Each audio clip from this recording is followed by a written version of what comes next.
É bem bizarro, parece uma história de filme. Eles se conheceram através da internet por um aplicativo. No final de 2024, ele se muda pra casa de um dos familiares dela. Na teoria, ela faria um intercâmbio agora em 2025 na Europa. E daí começa a mandar mensagem, ligar pra ela falando que ele não lembrava onde estava o carro. Ele começa a andar rápido e aí sai correndo e foge, largando tudo pra trás. Diante de toda a situação, a irmã dele resolve não voltar com a família pra casa deles. Foi aí que essa brasileira percebeu que ela estava sendo rastreada. Ela chegou a receber mensagens ameaçadoras dele, falando que ele ia voltar pra terminar o trabalho, que seria tirar a vida dela. E eles são feitos de reféns por mais de 5 horas. Ele também tirou a vida de um inocente, que não tinha nada a ver com essa história. A delegada que estava acompanhando o caso disse que a motivação de tudo isso foi vingança pelo término do relacionamento.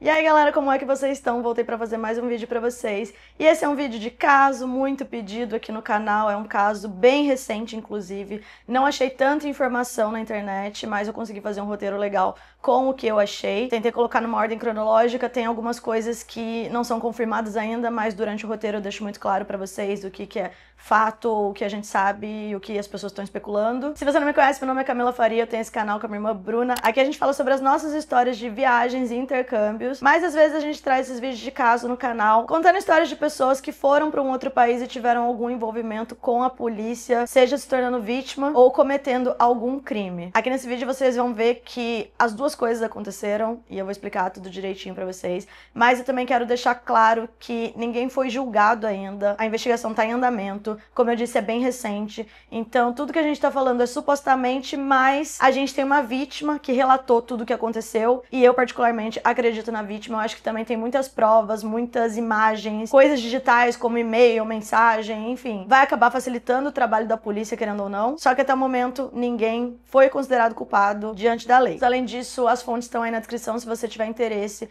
em assistir outros vídeos, ler reportagens, enfim. O caso que eu vou contar hoje é do Michael Luciano Borzas. Eu vou contar a história de uma brasileira que se envolveu com um gringo e essa história, que poderia ter sido só um date ou um date errado, acabou se tornando um date assassino. É bem bizarro, parece uma história de filme. Entra naquilo que eu falei pra vocês várias vezes. Tem gente que fala que alguém se torna vítima porque tá viajando, porque tá em aplicativo, porque qualquer coisa, e às vezes a gente só tromba o caminho de pessoas que não tão bem intencionadas. Com o desenrolar da história vocês vão ver o quão bizarro foi tudo. Então vamos falar primeiro do Michael Luciano Borzas. Ele tem 20 anos e nasceu nos Estados Unidos, mas foi criado na Romênia. Ele morava na Noruega antes de vir pro Brasil. E nas fofocas da internet falaram que o pai dele mora nos Estados Unidos e a mãe é norueguesa. Ou seja, a mídia bateu bastante nessa tecla de que esse cara era romeno, mas na verdade ele tem 3 nacionalidades: americano, romeno e norueguês. E sim, ele nasceu nos Estados Unidos, foi criado na Romênia, mas mais recentemente ele estava morando na Noruega, que era onde ele cursava a faculdade de cibersegurança e tinha conhecimento avançado em tecnologia da informação. Então assim, já que ele tinha 3 nacionalidades, para não falar romeno, norueguês ou americano, eu vou falar simplesmente que ele era um estrangeiro e no palavreado aí do dia a dia era um gringo. Ele começou a namorar uma brasileira e sinceramente as informações divulgadas pela polícia e pela mídia divergem um pouco. Eu vou contar as duas versões para vocês do que a mídia falou e talvez a verdade esteja aí no meio. O que a gente sabe de fato é que eles se conheceram através da internet por um aplicativo. A polícia disse que a jovem brasileira que não teve a identidade revelada fez uma viagem pela Europa e conheceu o Michael. Essa viagem teria durado aí uns 4 meses e os dois estavam num relacionamento. Aí ela volta pro Brasil e ele vem junto com ela no final do ano de 2024. Já na outra reportagem, que inclusive conseguiu o depoimento dessa menina, eles falam que não, que a primeira vez que o Michael veio pro Brasil foi em junho de 2024 e nesse período ele conheceu ela através da internet, que ele ficou 1 mês no Brasil, voltou pra Noruega e em setembro de 2024 ele volta pro Brasil já com a intenção de morar aqui. E a partir daí ele aluga um apartamento já na cidade que essa brasileira morava, que é Balneário Camboriú, e eles engatam num romance, que teria durado aí setembro, outubro, novembro, dezembro. Então também 4, 5 meses. Resumindo, as informações de que eles se conheceram pela internet bate e que eles se envolveram aí uns 4, 5 meses também é igual. Mas a gente não sabe se ela que foi pra Europa e conheceu ele lá e aí eles ficaram um tempo durante essa viagem e voltaram pro Brasil, ou se foi essa segunda versão de que ele veio pro Brasil, depois retornou pra Noruega, voltou e aí eles ficaram esses 4 meses. Ou pode ter sido os dois também, ela foi pra Europa, deu match com ele e aí voltou pro Brasil e aí ele veio pro Brasil, enfim, a gente não sabe direito. Eu confiei mais na informação da reportagem que teve o depoimento da menina, que ele tava no Brasil em junho, voltou em setembro e alugou um apartamento e ficou durante um tempo aqui. Inclusive ela mesma fala que a viagem dele pro Brasil durou um tempo. Então vamos considerar que ele veio em setembro e ficou até dezembro. E a essência dessa história é que foi um relacionamento que começou online e que durou aí alguns meses. Quando ele chega no Brasil, ele até alugou um apartamento pra ele, mas depois eu vi que ele acabou mudando pra casa de parentes dela, até que no dia 15 de dezembro, ela que tem os pais divorciados, coloca o Michael dentro da casa do padrasto dela num condomínio de luxo em Balneário Camboriú. Então no final de 2024 ele se muda pra casa de um dos familiares dela. O relacionamento dos dois parecia que ia bem, inclusive no final do ano a irmã dele também veio visitar e ficou hospedada na casa dessa brasileira. A brasileira disse que eles chegaram a ter algumas brigas, mas nada muito sério assim. Só que mais pro final do ano ela percebeu um comportamento meio ciumento e agressivo por parte do Michael. Foi quando, depois das festas do final de ano, ela decidiu terminar o namoro com ele. Ele disse que iria embora e tinha comprado uma passagem pra voltar pra Europa em janeiro. Eu li também que eles não iam se separar de vez. Na teoria ela faria um intercâmbio agora em 2025 na Europa e eles se encontrariam por lá. Apesar dessa versão tá numa reportagem, fica um pouco sem sentido porque falam que a maior motivação do crime foi o fato de ele não aceitar o fim do relacionamento. Mas pode ser que ela tenha dito pra ele, cara, vamos, né, dar um tempo, ano que vem eu vou pra lá também,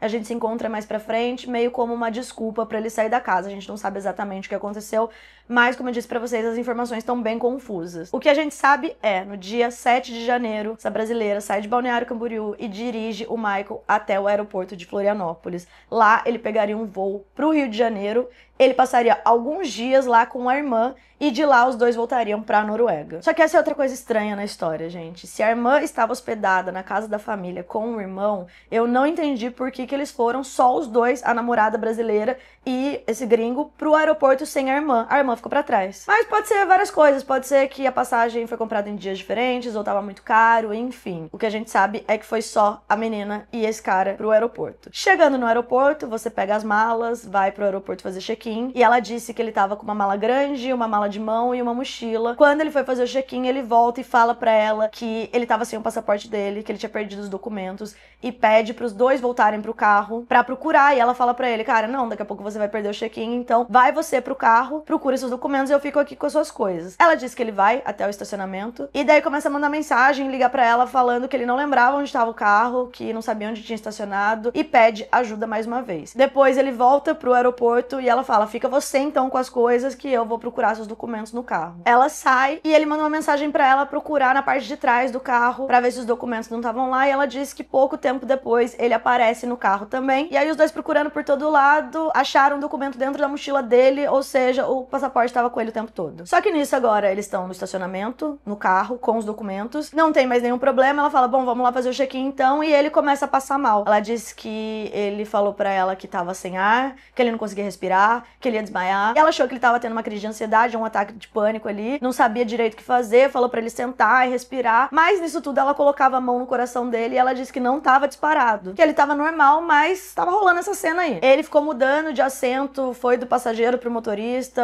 andava e falou pra ela que ele não conseguia respirar, que ele queria ir pra um hospital. Ela explicou pra ele que um hospital ia demorar muito, que ia pegar trânsito, enfim, não tava ali perto do aeroporto, então falou pra eles irem até o ambulatório no aeroporto mesmo. Nisso ele concorda e ela coloca as malas dele dentro do carro e o Michael pede pra essa brasileira ir na parte de trás do carro pra pegar o celular dele que tinha caído. Ele queria ligar pra mãe dele, pediu ajuda, ela falou que entra no carro, abaixa pra pegar o celular e de repente ela sente esse cara dando um mata-leão nela, atacou ela por trás e ainda se jogou por cima dela e foi aí que a brasileira apagou no banco de trás. Ela desmaia, não lembra de nada e tudo que ela conta a partir daí foi porque ela teve acesso às câmeras de segurança depois. Ela disse que esse gringo ficou nesse rolo aí que ele estava criando por 1 minuto e 20 mais ou menos, aí ele sai da parte de trás do carro, anda calmamente até o porta-malas, pega alguma coisa, coloca no bolso, aí entra no carro, no assento do motorista e ele arranca, dá a ré pra sair do aeroporto com a menina desmaiada no banco de trás. Só que nisso, ele saiu muito rápido, apertou muito forte o acelerador, não sei, ele bate num carro.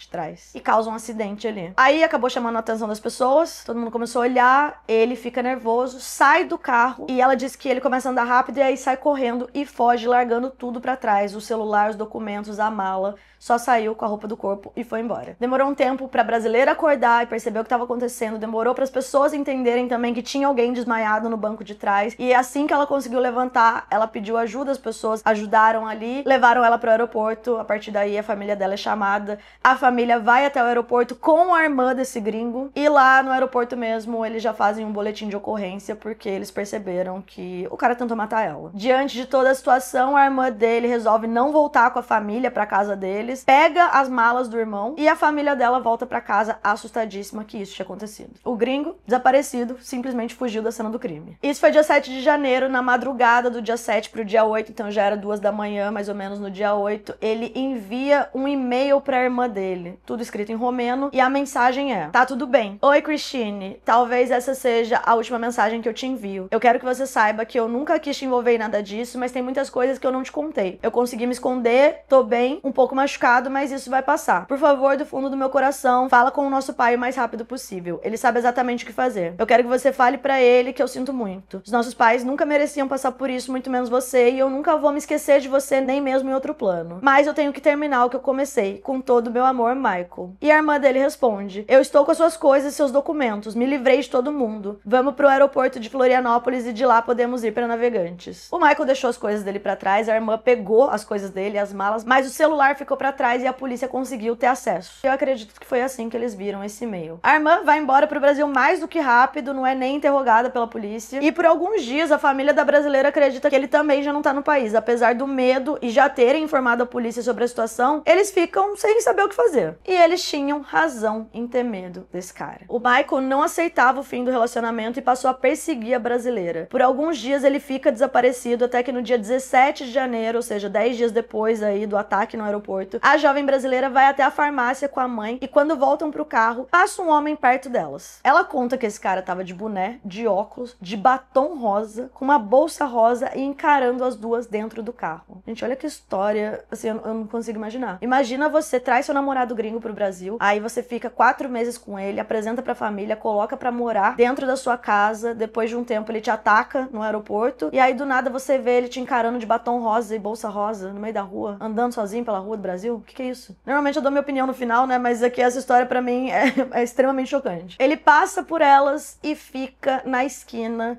E ela disse que o tempo todo ele tava com a mão dentro da bolsa rosa e as duas ficam apavoradas, saem de lá em direção à casa delas porque a irmã mais nova, de 4 anos, estava sozinha em casa com a babá. Então elas ficaram com medo dele invadir a casa, fazer alguma coisa. No caminho elas encontram carros da polícia, acho que estavam abastecendo, pedem ajuda e são escoltadas até a casa, conseguem pegar a irmã, tirar a babá de lá e elas vão para um outro apartamento, num lugar que elas consideravam seguro. Quando elas chegam nesse local, achando que estão bem, né, que se livraram ou que o cara não saberia onde elas estavam, quando elas olham pela janela, tá o gringo com a bolsa rosa lá no meio da rua. E elas conseguiram ver e filmar. Foi aí que essa brasileira percebeu que ela estava sendo rastreada. Eu não sei se ele fez isso do jeito mais óbvio, né, de colocar lá pra compartilhar a localização, enfim, mas a gente tem que lembrar que ele também tinha esse conhecimento aí, fazia faculdade de TI, sei lá, enfim, o que ele fazia. Mas ela ficou em choque que ele já sabia a localização dela num curto período de tempo ali. Mais uma vez a família chama a polícia, quando a polícia chega, ele já tinha fugido.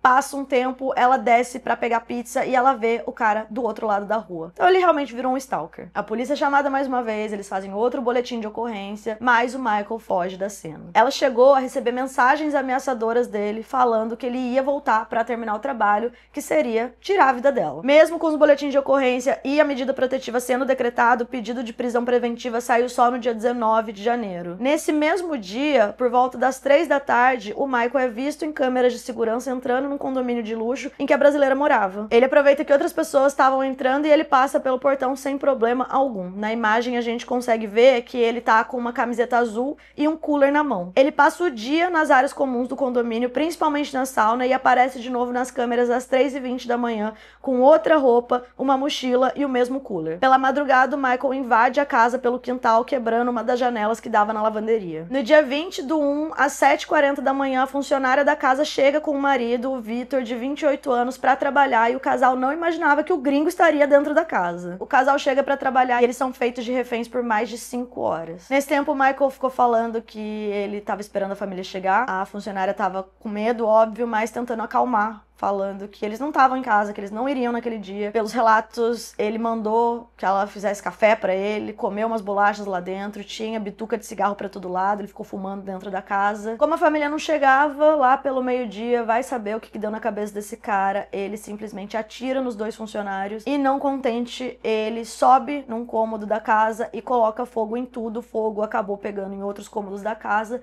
e a família perdeu tudo. O marido da funcionária acabou falecendo e ela ficou ferida, mas conseguiu se recuperar. Ela tomou 2 tiros, parece que um foi na região do pescoço, do rosto, e o outro no ombro. Mas o marido dela se tornou uma vítima do Michael, esse gringo aí de 20 anos. Meio-dia foi mais ou menos o horário que ele fez tudo isso. Meio-dia e 34 tem imagens deles saindo da casa e andando calmamente até o outro lado da rua. Ele olha pra trás em algum momento, mas assim, ele tá tranquilo. Não parece que ele acabou de colocar fogo na casa, que ele ficou o último dia todo lá invadindo o condomínio, atirou em 2 pessoas, tirou a vida de um. Quase 1 da tarde, os bombeiros são chamados por conta do incêndio. E aí é quando a polícia encontra toda a cena do crime. A funcionária estava se recuperando e ela conseguiu prestar depoimento para a polícia, é por isso que a gente tem essas informações do que aconteceu dentro da casa nesse tempo. E o prejuízo financeiro da família foi de mais de R$1 milhão.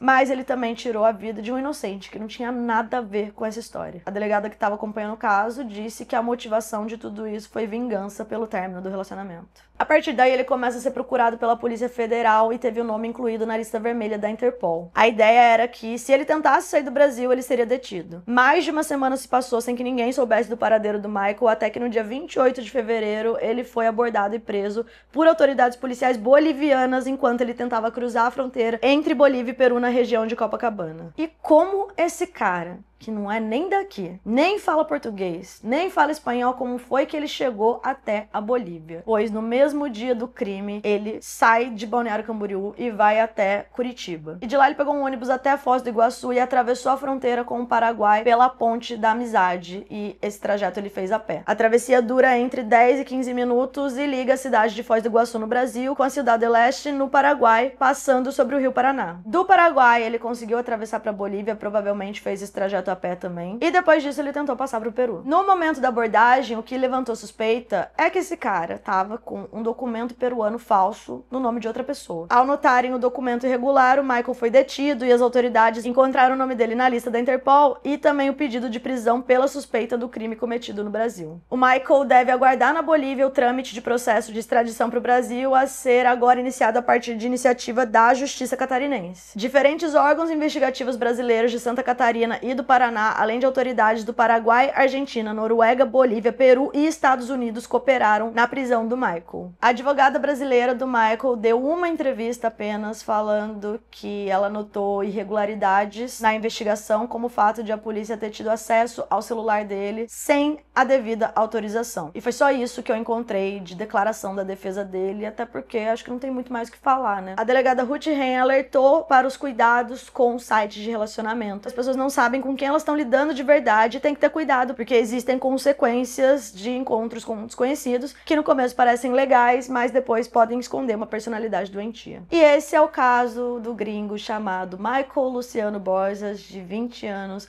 que se envolveu com uma brasileira, veio para o Brasil e causou tudo isso. Por causa de ciúmes, por não aceitar o fim do relacionamento e, sinceramente, por tudo que ele conseguiu, uma arma, fugir para outros países, como eu disse para vocês, cometeu um crime, sair andando calmamente, não demonstrou muito remorso, informou a família que ele ia terminar isso mesmo. A gente não tá aqui para diagnosticar ninguém, mas será que é pura maldade ou será que é algum desvio da personalidade, tem alguma questão que vai para sociopatia, psicopatia, não sei. Eu achei essa história uma história bem chocante, faz a gente repensar em muitas coisas. E como final de todo vídeo de caso que eu trago aqui no canal, eu vou deixar a minha opinião pra vocês. Aqui no nosso canal a gente tem um quadro inteiro chamado Date Errado, em que a gente conta as histórias de viagens quando a gente vai pra fora e conhece alguém, seja romanticamente ou uma amizade mesmo. Normalmente envolve pessoas de outros países e as histórias não deram tão certo, mas acabam gerando um conteúdo engraçado aí, as histórias são divertidas, o entretenimento. Mas a gente também traz vídeos como esse, de caso. Eu já contei 2 aqui no canal, de pessoas que cometeram um crime nos Estados Unidos, inclusive os 2 foram nos Estados Unidos, e depois eles fugiram para outros países e se misturaram na comunidade viajante. Uma tava morando em hostel, dormindo no quarto, o outro tava num barzinho e acabou se envolvendo com uma outra brasileira. Vou deixar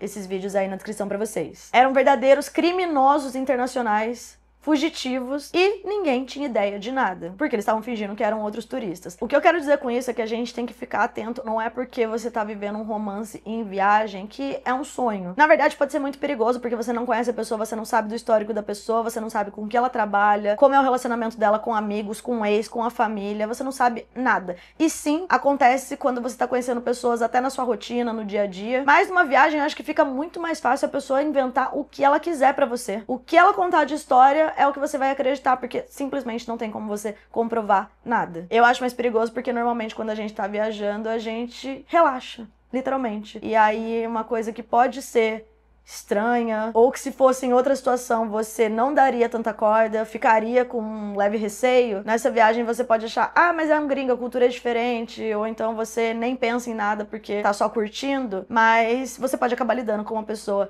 que é problemática, ciumenta, possessiva, golpista e até assassina. E o que ajuda muito esses gringos, uma outra pauta que eu falo no canal, é o complexo de vira-lata do brasileiro e também do latino. É muito comum que as pessoas, quando vê uma pessoa branquinha, loira, do olho azul, não pense absolutamente nada ruim dessa pessoa. Ah, mas veio de um país desenvolvido, é um gringo lá da Europa, ele não precisa fazer isso, ele não vai me roubar, ele não faria isso. Esquecendo que pessoas são pessoas. E tem gente trambiqueira em todo lugar do mundo. É uma onda louca, inclusive, de querer casar com gringo. Tem muitas essas trends aí na internet, no TikTok, falando do meu gringo, minha vida. E casam mesmo com um gringo que for, não sabe nem a procedência, não sabe a conta bancária da pessoa, não sabe nada. Às vezes só quer morar fora. Esse é o objetivo, conseguir um documento, sem saber que tá se enfiando num rolo do tamanho do mundo. Ainda mais sendo uma mulher latina que muitas vezes larga tudo aqui no Brasil pra ir pra um outro país, o país da pessoa, em que ele é cidadão, pra morar lá como estrangeiro. Aí se afasta da família, se afasta dos amigos, sai do emprego, vai sem base financeira nenhuma, depende do cara pra tudo e vai achando que não existe violência doméstica lá fora. Existe, muita gente só não fica sabendo. Não tô falando pra não fazer, que é um problema casar com um gringo, não é essa a questão. O que eu tô falando é que a gente tem que tomar o dobro de cuidado por estar em outro país, se preparar mentalmente, financeiramente, e saber que tem pra onde correr caso alguma coisa dê errado. Se você pensar a longo prazo ainda, o que eu vou fazer com os meus filhos? E se eu me divorciar? Será que eu vou ter que ficar morando pra sempre nesse país? Será que eu vou me adaptar? Então, essas são as dicas que eu deixo para as pessoas. Procurar sobre, conhecer a lei do país, os nossos direitos, o que os nossos filhos têm direito, não sei. E principalmente o número da polícia, acho que é o mínimo, né? O que você pode fazer numa situação que você não espera que vai acontecer, porque você tá vivendo um romance, o amor da sua vida, enfim, mas que sim pode acontecer. E aí, quando eu falo sobre esse complexo de vira-lata ser uma coisa totalmente enraizada e parte da nossa cultura, você pode ver nesse caso especificamente. Esse cara veio pro Brasil, usou e abusou da boa vontade da família, que deu teto pra ele, tentou matar a namorada, fugiu, depois colocou fogo na casa, atirou numa funcionária, tirou a vida de um inocente, fugiu, envolveu Brasil, Paraguai, Bolívia, Peru, Noruega, Estados Unidos, Romênia. Olha o rolo que esse cara fez. E aí quando você vai ver os comentários, as pessoas estão falando, meu Deus, mas com essa carinha de príncipe, estragou o futuro dele, não soube lidar. Pessoas com pena falando que ele tinha um futuro brilhante, nem sabe. E aí eu me pergunto, e se fosse um chileno fazendo tudo isso? Se fosse um venezuelano, um peruano, ou mesmo se fosse um homem negro, as pessoas iam estar com essa dosinha? Teria essa comoção? Digo mais, será que ele teria passado pela segurança do condomínio? Porque algumas pessoas falaram, ah, é porque ele tava morando lá, por isso que ninguém sabia. Gente, a própria família saiu do condomínio, fizeram um boletim de ocorrência, tava com medida protetiva. Vocês acham que eles não avisariam na portaria? Olha, essa pessoa morou aqui, agora ele não entra mais. Ele passou porque não foi visto, ficou perambulando lá o dia todo na sauna, sem estar em casa nenhuma. Adivinha por quê que nada aconteceu? Ninguém ficou com medo, ninguém chamou a segurança. A real é essa, ninguém desconfia nada de gringo. E aí as pessoas se fazem surpresas. Como que um gringo branquinho, bonitinho, fofinho vai cometer um crime desse? E esse é um dos casos que você vê que tudo que as pessoas dão opinião é na base do preconceito. Quando falam que ele é romeno, começaram a falar que a Romênia é um país pobre, que a Romênia não é nem Europa, que só tem bandido maluco e criminoso na Romênia. Então essa é a justificativa pelo crime que ele cometeu. Inclusive a própria mídia coloca isso no título de todas as reportagens, todas as manchetes, é o romeno que cometeu um crime no Brasil. Mas ele também era norueguês, inclusive estavam morando, fazendo faculdade lá, e também era americano. Outra coisa que falaram é da polícia da Bolívia. Nossa, a polícia da Bolívia é horrível. É por isso que esse gringo fugiu pra lá, foi a própria polícia da Bolívia que conseguiu identificar que ele tava com um documento falso. Não tô criticando a polícia do Brasil, mas aqui no Brasil sim ele escapou. Passou pelo Paraguai tranquilamente também, foi na Bolívia que ele foi pego. Tudo bem que esse caso foi muito além, né? Então, o cara não era daqui, não falava o idioma, conseguiu arma, conseguiu escapar por vários países. Aparece de batom rosa, bolsa rosa, virou um verdadeiro stalker. É uma história chocante, ainda mais quando você pensa que era uma pessoa normal, aparentemente normal, e aí do nada fez tudo isso. Eu já tive histórias de gringo que eu conheci fora e vieram pro Brasil e começaram a dar de louco aqui. Então você realmente não sabe do que a pessoa é capaz e o que ela pode fazer com você. A melhor dica que eu posso dar nesse vídeo é: trate um gringo desconhecido, independente da cor do cabelo, do olho e da pele dele, como você trataria qualquer outra pessoa de qualquer outra nacionalidade, como um estranho, você não conhece aquela pessoa. Para de dar confiança pra gringo e para de ser iludido. Aqui no canal você encontra vídeos sobre o complexo de vira-lata, sobre gringos trambiqueiros, sobre casos de pessoas que fugiram pro Brasil, inclusive, e viveram a vida aqui por muito tempo, sendo que estavam sendo procurados pelo FBI.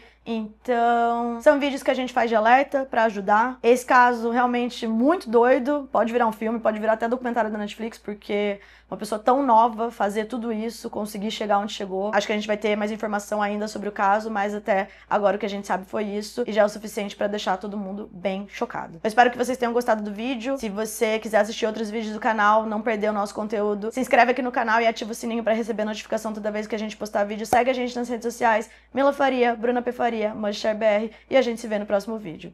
Um beijo, é nóis, tchau!